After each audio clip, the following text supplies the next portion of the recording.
네, 최근 들어 우리 경제에 돈이 돌지 않는다라는 소리가 자주 들리곤 하는데요.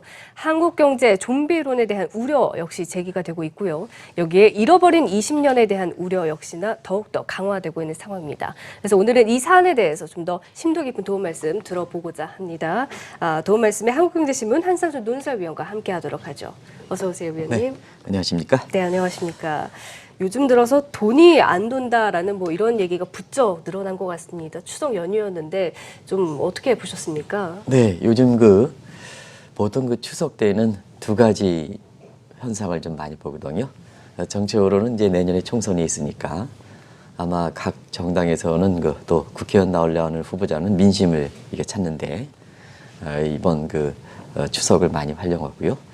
그다음 아무래도 가장 민족의 대명절인 만큼 가족들이 많이 모이기 때문에 경기 상황이라든가 이런 것을 아마 직감적으로 하기 때문에 보통 방송에서는 이게 추석이 끝나면 돈의 흐름을 한번 매년 짚어드리는데요. 네. 올해는 이례적으로 저는 그렇습니다는 이례적으로 이렇게 돈이 좀 안 돈다 이런 표현을 좀 많이 하는 것 같습니다. 사실 돈이라는 것은 인체에 비하면 동맥에 이렇게 혈액에 비하거든요. 그러니까 통상적으로 보면 우리가 돈이 안 들면 사람의 좀 심리가 위축되면서 얼굴이 밝지 않죠.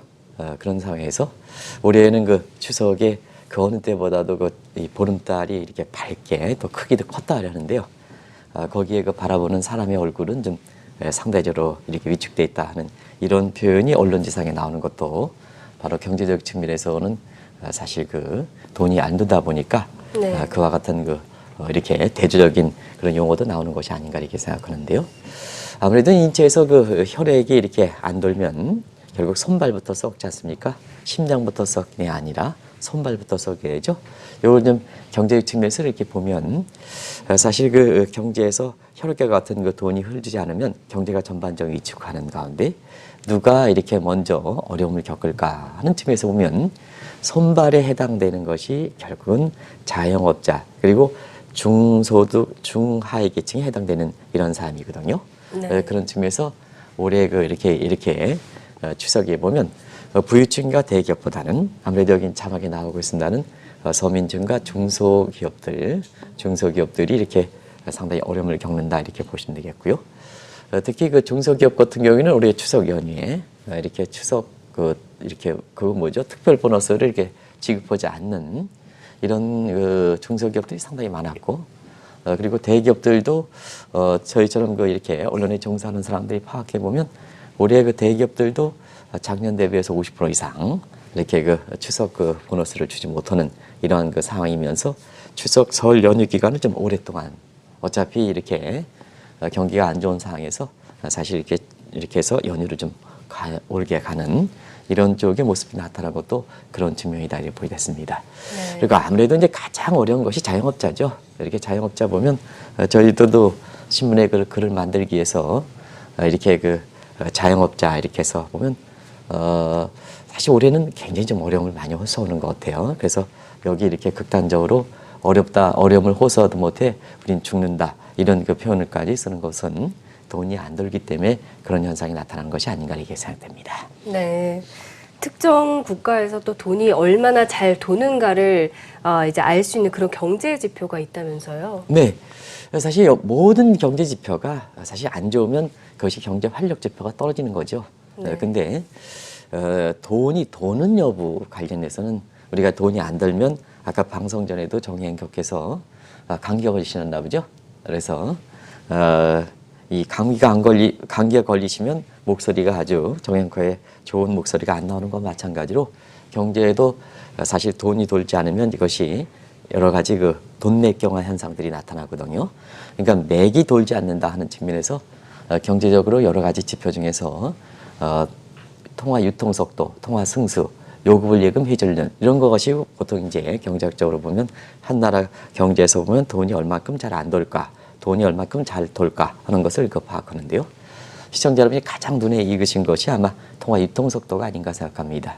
네. 이 통화 유통 속도는 특정 기간 내에 사실 이런 만 원권이 얼마큼 많이 도는가 하는 그래서 경제가 안 좋을 때는 특정 기간, 예를 들어서 한 달이 자기가 갖고 있는 10,000원권이 한 번 돌기도 좀 어렵고, 그 다음에 경제가 이렇게 좋으면 이 돈이 많이 이렇게 흘러가게 되거든요.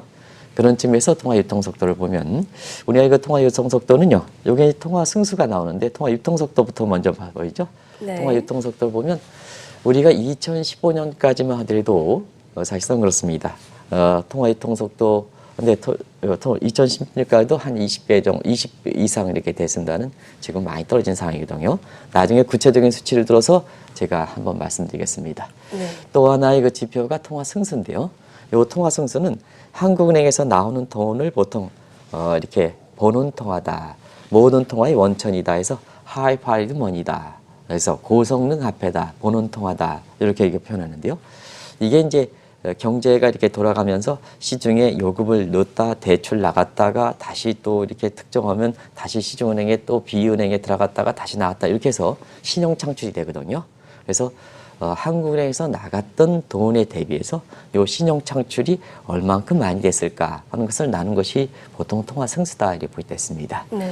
아무래도 아무래도 경제가 이렇게 활성화되면 이 신용 팽창 과정이 돼서 전체적으로 신용 팽창이 많이 돼서 통화 상수가 높아질 거고요. 그다음에 최근처럼 사실 움켜쥐게 되면 내가 은행에 예금은 넣어봐야 사실 금리가 안 나오고, 또 요새는 은행들이 가봐야 돈 이렇게 갖다 주면 예금을 안 받아요. 오히려 예금을 안 받더라고요. 오히려 거꾸로 이렇게 저한테는 대출을 가져가세요. 대출을 가져가세요. 이렇게 얘기하더라고요. 그런 상태에서 보면 은행도 비용에 해당되는 예금을 받아봐야 이 대출이 나가야지, 은행 입장에서 대출은 수익금리이기 때문에 대출이 나가야 은행 들어오는 것을, 예금 들어오는 걸 환영해야 되는데요. 네. 사실은 그 대출을 하지 못하다 보니까 결국 은행 들어와 봐야 조금만 저희 같은 뭐 이렇게 서민들 같은 경우는 얼마큼 돈이 들어가겠습니까? 그러나 애틋하게 이렇게 한국경제 TV에서 이렇게 임금 받아서 여러 가지 이렇게 쓸고 나머지 저축하는 거 아니겠습니까? 그러면서 스텝 바이 스텝으로 재산을 불려가는데요. 그런 돈도 외면하는 이런 상황이 되거든요. 그러다 보니까 신용 팽창 과정이 이렇게 진행되지 않다 보니까 통화 상승가 낮다, 그러면 경기 침체가 된다, 이런 의미로 이렇게 받아주시면 되지 않냐 생각합니다. 그리고 가장 직접적으로 보는 것이 부유층보다도 서민들, 그다음 대기업보다도 중소기업들의 가장 이렇게 경제 활력 지표로 얘기하는 것이 보통 요금을 예금 회전율입니다. 네. 요 요금의 회전율은 왔다 갔다 하는 빈도수죠. 요즘은 은행들 있잖아요. 이 요금을 예금 회전율이고 통장 같은 거 이런 거 개설하지 않고 당신이 직접 해라, 어떻게 온라인상으로 이렇게 해서 창구 직원들조차도 제가 알기로는 K뱅크의 여의도 본사 영업부도 그냥 창구가 과거에는 그냥 쭉 해서 텔러들이 굉장히 많았습니다. 요즘은 3개, 4개 이렇게 가서 오랫동안 오히려 거꾸로 편리하실 때인데도 불구하고 고객을 외면하는, 예를 들어서 오랫동안 기다려야 되는, 마치 창구에, 은행의 창구에 온 사람이 바보처럼 취급받는 이런 시대가 되는 것도 바로 이 요금을 회전율이 이렇게 가는 과정에서 나오는 떨어지는 과정에서 나오는 현상이 아닌가 하는 이런 개인 생각입니다. 그리고 우리가 또 하나의 경제 활력 지표라는 건 기업 차원에서 설비 투자 증가율이 되겠죠. 이 설비 투자 증가율도 가장 기업들 입장에서, 경제 입장에서 경제 활력이 얼마큼 되는가를 알 수 있는 지표다, 이렇게 보겠고요. 그리고 가장 종합적인 경제 활력 지표는 결국 경제 성장률이죠. 네. 경제 성장률이 가장 종합적인 지표에 해당되니까 성장률이 떨어지면 그만큼 경제 활력이 떨어진다, 이렇게 보시면 되겠습니다. 그래서 네. 모든 지표가 경제 활력 지표지만 돈의 흐름과 관련돼서는 대체로 통화 승수, 유통 속도, 통화 승수, 요금을 회전율, 기업의 설비 투자 증가율, 요걸 많이 따진다, 이렇게 보겠습니다. 네. 그럼 방금 말씀해주신 대표적인 그리고 보조적인 경제 활력 지표로 우리 경제가 지금 좀 어떤 상황인지도 말씀해 주시면 좋을 것 같아요. 네, 결국은 이제 수치 가지고 이게 표현을 해드리겠는데요. 그 경제 활력 지표대로 우리의 지금의 돈이 안 돌아가는 상황을 한번 보겠습니다. 또 과거에 돈이 정상적으로 들어갈 때와 비교해서 좀 말씀드리겠습니다. 아마 자막에 수치가 나올 거로 이렇게 보이는데요. 네. 일단 가장 많이 시청자분이 알고 있는 통화 유성 속도 같은 경우는 2015년 이전에는 0.73 정도, 이게 2015년입니다. 이 한때는 1배 이상, 저희들이 한국에 있을 때는 1배 이상 다 넘어왔었거든요. 네. 근데 이제 시간이 가면서 이렇게 통화 유성 속도가 떨어져서 2015년 0.73 정도로 해서 최근에 2019년 0.68 정도로 급락하고 있습니다. 요 시청자 여러분이 0.73에서 0.68로 급락한다. 그런데 제가 급락이라는 표현을 썼는데 급락입니다. 급락입니다. 네. 그리고 통화 유통 속도는 그렇게 빨리 떨어지는 것이 아니거든요. 그리고 정상적으로 우리 경제 지금 잠재 성장률 2.5% 정도 유지한다 이렇게 보면 통화 유통 속도는 가장 아무리 대안화폐가 증가하고 이렇게 해서 증가한다 하더라도 요게 0.70 정도는 유지해야 우리 적정 성장률 2.5% 요걸 유지하는 기준이 된다 이렇게 됐습니다. 그런 과정에서 지금 통화 유통 속도가 0.68 정도 떨어졌으니까 아마 우리 성장률이 2.5% 잠재 성장률, 한국은행이 발표한 잠재 성장률 2.5, 2.6보다는 지금 실제 성장률이 그보다 떨어진 것 같습니다. 그래서 디프레이션 우려가 나오는 것이 아닌가 이렇게 추정해 볼 수가 있겠고요. 네. 통화의 승수는 앞서 말씀같이 신용 팽창 양이 이렇게 된다는데 15.1이죠. 통계 작성률이 가장 낮습니다. 이게 통화 승수가 시청자 여러분 이게 정상적인 수준으로 이렇게 본다면 한 20배 이상은 돼야 된다. 근데 지금 15.1배로 통계 작성률이 가장 낮다. 이렇게 이제 보시면 되겠고요. 요구불 회전율도 여기 나오고 있습니다. 17.3배 정도 됩니다. 이게 네. 경제가 가장 좋을 때는 30배 이상 돼야 됩니다. 근데 이제 17.3배 정도 이렇게 되다 보니까 통계 작성률이 가장 낮다 이렇게 됐습니다. 그래서 경제 활력 지표에서 사실 그 3대 경제 활력 지표에 해당되는 통화 유통 속도, 그 다음에 통화의 승수, 요금 예전 회전율은 통계 작성률이 가장 낮은 수준이다.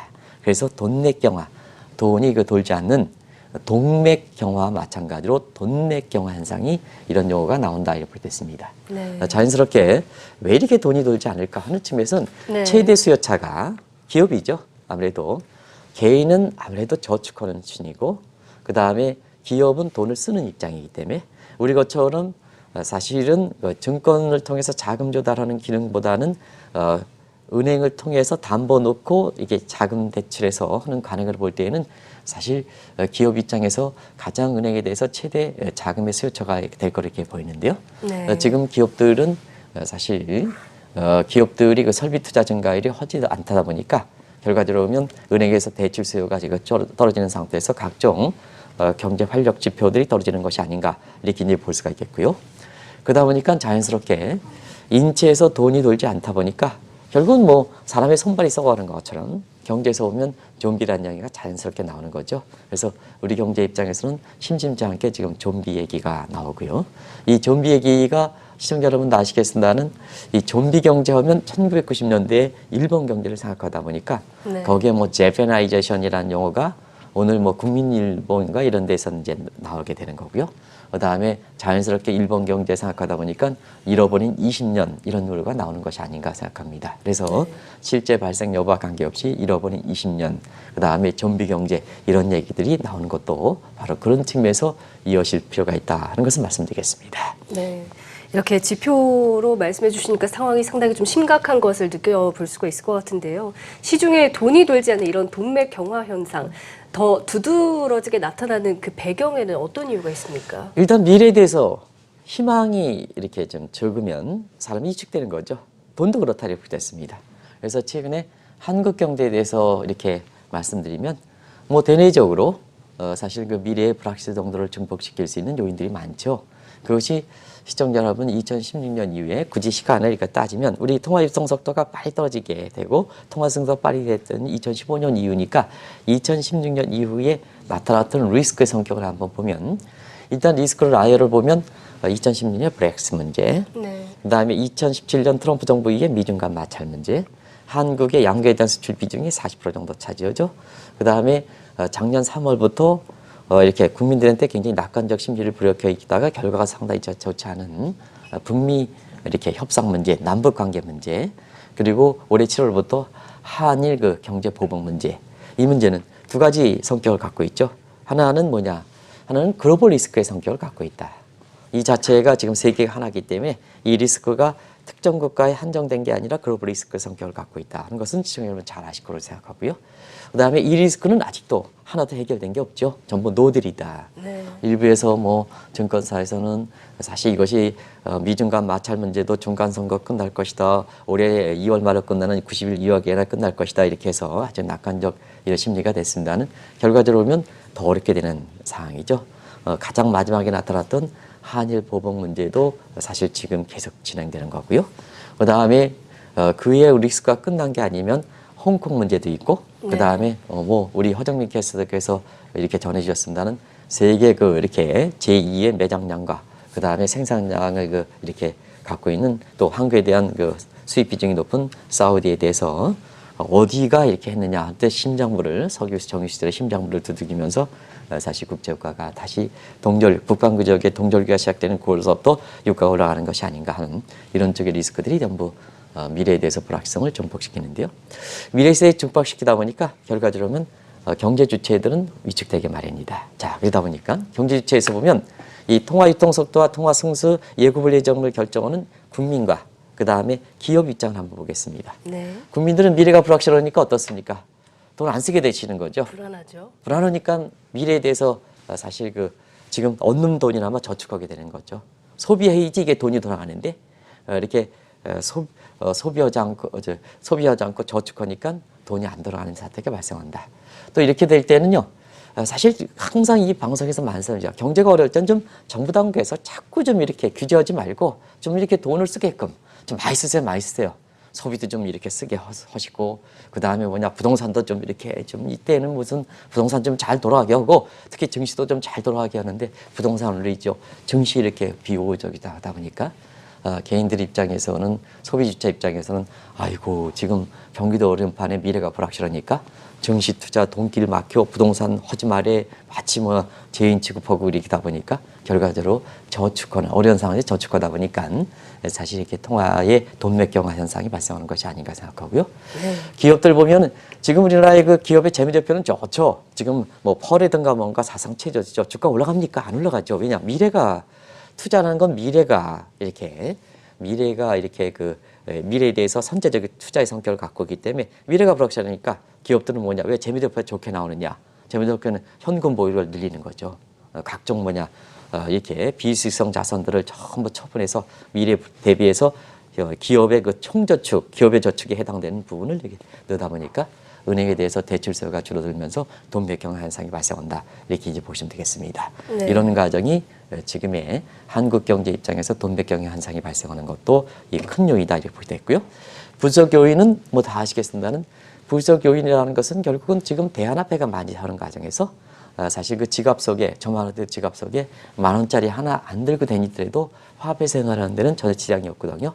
그래서 일반적 보편적 성격으로 지금은 전 세계가 이렇게 가상화폐 나오고 마일리지 나오고 포인트 나오고 지역화폐 뭐 송파구에선 지역화폐 네. 서울에선 페이 문제 페이가 이런 문제 대안화폐가 나오다 보니까 사실 법정 화폐로 이렇게 기준을 하는 통화 유통속도, 통화 승수, 요금을 예지금 예전 이런 건 통화 활력 지표 떨어지는 이런 측면도 있다 이렇게 보게 됐습니다. 여기에 최근에 보면 각종 그 사건들이 많이 터지죠.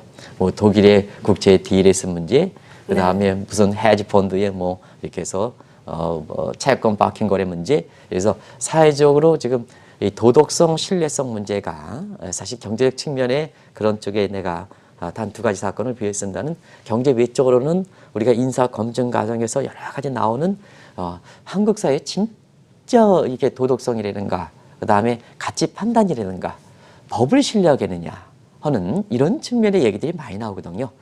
그런 측면이 이렇게 하다 보니까 아무래도 그런 거에 도덕적 해이 문제라든가 발생시키는 이런 측면을 방지하기 위해서는 이 금융 감독 기관이라든가 이런 데서 돈에 대해서 도덕적 해이 현상이 발생하면 굉장히 큰일 나게 되거든요. 각종 리스크고 그것이 고객들의 자산에 아주 치명적인 타격을 주기 때문에 아무래도 금융 감독 기관들의 이렇게 경제 주체에 대해서 굉장히 아주 속을 들여다보는 깐깐하게 하는 이런 것도 하나의 지금의 돈이 돌아가지 않는 이런 연인으로 작용하고 있는 것이 아닌가 이렇게 보고 있습니다. 네. 최근처럼 이렇게 시중에 돈이 돌지 않을 때 가장 우려되는 것은 무엇입니까? 아무래도 돈이 돌지 않으면요. 실물과 금융과의 다이카타마이즈 이분법이 된다는 얘기죠. 실물과 돈이 서로 이렇게 연계가 다이카타마이즈에 돼야 되는데요. 연계가 돼야지 뭐 실물 경제 활동이 금융에 나타나는 거 아니겠습니까? 근데 지금은 미래가 불확실하고 돈 맥경화 현상이니까 금융과 실물이 서로 따르는 소위 뭐 디카플링 현상이라고 그러네요. 이걸. 네. 근데 디카플링 현상이 정확한 건 아니고 우리가 그 경제학 용어에서는 이분법 경제다 이렇게 됐습니다. 그래서 지금은 이분법 경제라는 표현을 다시 한번 보면 경제학 공부하시는 분한테 우리가 우리가 보면 실물과 금리가 연결되려면 자 어떻겠습니까? 금리 내리면 어떻겠습니까? 금리 내리면 돈을 풀죠. 그러면 금리 내리죠. 돈값이 해당되는. 그러면 왜 금리 내립니까? 결국은 총수요, 소비라든가 투자가 증가해서 투자 승수효과에 의해서 결국 경제가 이렇게 회복돼야 되거든요. 그래서 금리를 내리는 겁니다. 근데 이제 여기서 가장 중요한 전제 조건은 요 금리를 내리더라도 돈을 풀어서 금리를 내리더라도 실물과 서로 연계가 되지 않으면 요게 뭐냐? 유동성 함정의 처해이거든요. 네. 금리를 내리더라도 소비와 투자가 반응하지 않는다는 얘기입니다. 그래서 뭐냐? 결국은 투자 승수 효과에서 실물 경제가 살아나지 않는 거거든요. 결국은 그런 소위 금리가 너무 낮은 거에서 유동성 함정에 빠지면 사실 경제 주체들이 좀 현금을 많고 저축하는데 무슨 은행에서 돈을 빌리겠습니까? 그런 쯤에 나타나는 거거든요. 결과적으로 정부가 어떤 지금의 경기 침체 사항을 이렇게 얘기해서 아무리 금리를 내리고 그 다음에 재정 지출을 증대시킨다 하더라도 그런 시그널에서 국민들이 반응해야 결국 경제 효과가 이렇게 나타나는 거 아니겠습니까? 그런데 네. 아무리 정부가 좋은 시그널을 거린다 하더라도 결과적으로 거기에 국민들이 레스폰스를 하지 않는다. 시그널에 대한 레스폰스를 하지 않는다 하는 이런 측면에서 소위 좀비라는 얘기가 나오는 것이 아닌가 생각하고요. 또 한 가지는 이 사회가 그렇게 되면 아무리 이제 세계적으로 저금리 추세가 이렇게 되는 상태에서는 정부의 정책 요인이라고 보기는 어려운 측면도 있거든요. 그러면 네. 그럴 때는 정부가 좀 나서서 해줘야 되거든요. 정부가 나서서. 근데 정부가 나서서 할 때는 가장 중요한 것이 신뢰 문제입니다. 정부를 믿어야지 국민들이 쫓아가는 거 아니겠습니까? 근데 정부를 믿지 않으면 사실 아무리 정부가 좋은 시그널을 줘도 국민들이 쫓아가지 않는다. 그러면 민감 문제긴 하겠습니다는 이런 뭐 경제 강요든 그다음에 경제 외적으로 무슨 법률을 다루는 장관이든 뭐든 이런 사람들이 국민의 합의 속에 이것을 이렇게 사실 국민의 합의 속에 국민이 박수를 받는 속에 임명해야 정부에 대해서 정책이 신뢰가 되면서 정부가 보내주는 시그널에 대해서 국민들이 반응한다는 얘기거든요. 네. 그래서 사회 전반적으로 저금리 추세에서 이렇게 시그널에 대한 레스폰스가 떨어질 때는 그때는 대통령을 비롯해서 모든 국가가 그렇습니다. 대통령으로서 정말로 이렇게 국무위원회에 해당되는 사람이 국민의 신뢰를 많이 받아야 된다. 그럼 국민의 신뢰를 받으려면 국민의 합의 속에 사람들이 이렇게 국민이 기대하는 사람이 최고 통수권자가 기대하는 사람이 아니라 국민이 기대하는 사람이 이렇게 국무위원 강요로 임명돼야 사실 그런 부분에 대한 한계를 극복할 수 있다 이렇게 보게 됐습니다. 네. 그런 점이 사실 이렇게 두 가지 요건이 전제되지 않을 때는 결국은 많은 불안한 요인이 되는 거죠. 불안한 요인이 되니까 안 쓰게 되는 거죠. 안 쓰게 되면 각종 위기론이 나오는 거죠. 이게 쭉 네. 위기론 나오지 않습니까? 제가 이제 추석 끝나고 사실 돈을 흐름을 얘기하면서 우리 경제 위기론 같은 걸 얘기하지 않겠습니다. 시청자 여러분 뭐 다 아시는 다 내용이죠. 지금 언론지상에 나오는 뭐 일본화, 재패나이제이션, 잃어버린 20년, 중진국 함정, 경착륙 문제, 삶은 개구리 신드롬 문제, 샌드위치 위기론 문제 모든 문제가 나오는 거죠. 그리고 유명한 웨스턴 위첼이 유명한 경제 미기 에크리 경기 사이클 연구소가 이분이 있으면 이게 정부의 지나친 낙관론이 이렇게 고개를 들면 그때는 이제 비관론이 태어나는데요.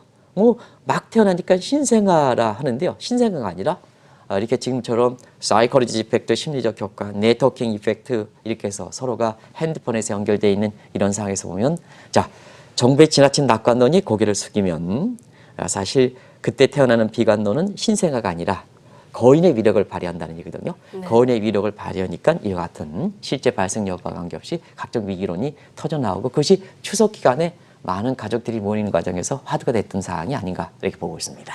네. 이렇게 말씀해 주신 대로 금융과 실물이 이렇게 따로 놀면서 시중 부동자금이 많아지면 현재 부동산 대책 역시나 효과가 없을 것이다. 뭐 이런 시각도 나오더라고요. 네, 오늘 이렇게 추석이 끝나고 나서 각 신문들이 어떤 쪽으로 이렇게 신문에 이렇게 일면 톱이라든가 주요 기사를 달았을까 하는 것을 아침에 한 2시경에 일어나서 사실 인터넷에서 나오는 PDF 파일 가지고 전부 조사했는데요. 주로 부동산 얘기가 많았더라고요. 네. 근데 이제 부동산 얘기에서 보면 정부에 이렇게 보면 자 여기 한국경제TV의 밑에 자막도 서울의 집값이 11주 연속 상승하고 있습니다. 조금 이따 나올 겁니다. 돌아갈 겁니다. 조금 네. 밑에 자막에 와우넷이라고 해서 유튜브 와이넷 검색 여기 나오죠. 그거 돌아가는데요. 거기에 이제 조금 이따 나올 겁니다. 이와 마찬가지로 지금 현 정부 입장에서는 가장 강력하게 나온 대책이 뭡니까? 결국 강남 지역을 중시해서 부동산 대책이거든요. 네. 근데 지금이 이렇게 그러한 그 강력한 대책을 이렇게 무섭게 할 정도로 서울의 집값이 올라가고 있다고 보겠습니다. 더더구나 가장 강도 있는 그래서 민간의 사유재산권 다툼을 이렇게 다툼을 헌법 위헌 소지가 있는 이런 민간 분양가 상환 문제 가장 강력한 대책이 나온데도 불구하고 강남 지역이라든가 이런 지역에서는 오히려 집값이 상승하는 이런 모습을 보이고 있는데요. 왜 그럴까 하는 측면에서 보면 결과적으로 보면 지금 우리 자체가 시중 부동산이 많으니까 네. 시중 부동산이 많으니까 은행은 안 받아줘. 우리 같은 사람들이 은행 조금 해서 가면 안 받아준다. 아니 뭐 귀찮지 않느냐. 예금 통장 만들 때도 귀찮지 않느냐. 비용 들어간다 이거죠. 그러다 보니까 많이 들어와라. 가져오려면 많이 들어와라. 근데 우리 같은 사람이 어떻게 돈이 있겠습니까? 그리고 뭐냐. 대출 가져가라. 오히려 거꾸로 우리 같은 사람들은 이렇게 기업이 아니라 큰 부유층이 아니라 조금씩 가니까 은행 대출 금리는 상대적으로 높겠죠. 그러니까 뭐냐. 예대인 받은 법 이런 측면에서 예금 들어오지 말고 대출만 가져가라. 이렇게 되는 거죠. 이런 측면이 있다. 자, 우리 같은 사람들이 어떻습니까? 부동자금이 그만큼 은행에 받아주지 않으니까 가질 수밖에 없죠. 이 부동자금은 어떻게 되느냐. 결국 증시에 막혀 있어. 그 다음에 사실상 은행에서 안 받아줘. 그러니까 결국 한국의 전통적인 측면에서 보면 사실 그 부동산에 들어가는 거죠. 네. 그래서 부동산도 이렇게 똘똘한 데에 들어간다. 그러면 전국의 이렇게 부동산보다는 그 서울 수도권에 들어가는 거고요. 그래서 강남 지역이라든가 최근에는 뭐 이런 얘기도 있어요. 뭐 성동구, 마포구 뭐 이렇게 해서 같이 해서 네. 무슨 뭐 용어를 쓰더라고요. 그런 쪽에 같이 올라가게 되는 거죠. 그리고 미래가 불확실하니까 단기 채권 시장에 많이 들어가는 거죠.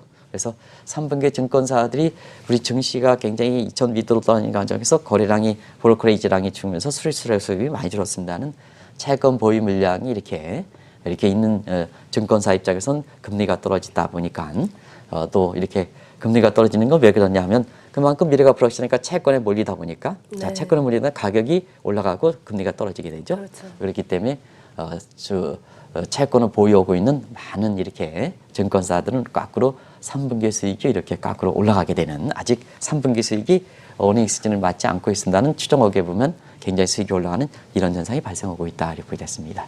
결과적으로는 돈이 제대로 흐르지 않으면 다른 곳에선 정책이라는 건 양면성을 갖고 있기 때문에 다른 쪽에 부작용이 많이 나타난 거다. 그것이 지금 강남을 비롯해서 그렇게 강도 있는 대책이 나온데도 불구하고 수도권의 집값이 올라가는 모습이 이렇게 돼서 현 정부의 부동산 대책이 이렇게 무섭게 할 정도로 이런 그 현상이 나타난다.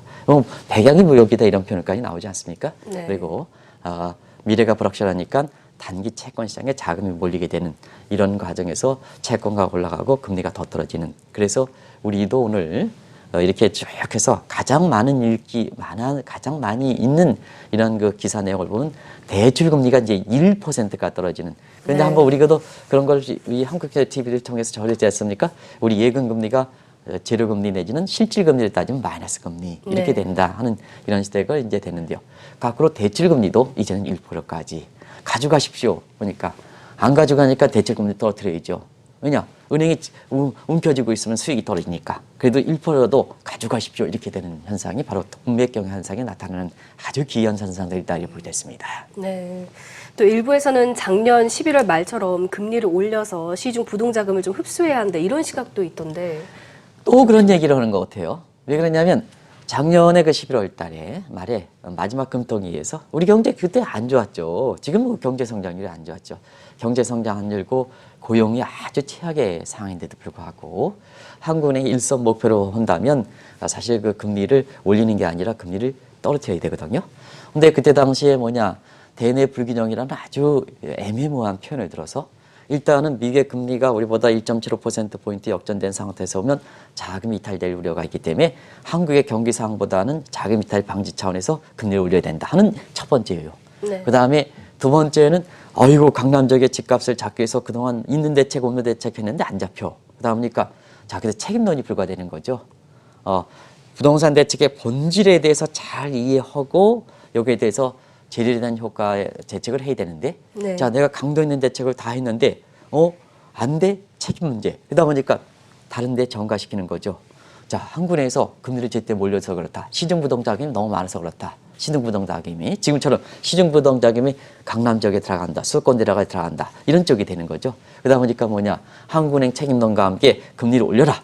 금리 올려라. 그래서 금리를 올린 거죠. 결과적으로 결과적으로 사실 그 시중부동자가 더 늘어나면서 거꾸로 우리 경제가 침체를 촉진시키는 이런 상황이 되죠. 그래서 시청자 여러분 또 그 부동산 대책에 이렇게 실질적으로 책임받고 있는 이런 책임자들한테 말씀드리겠습니다.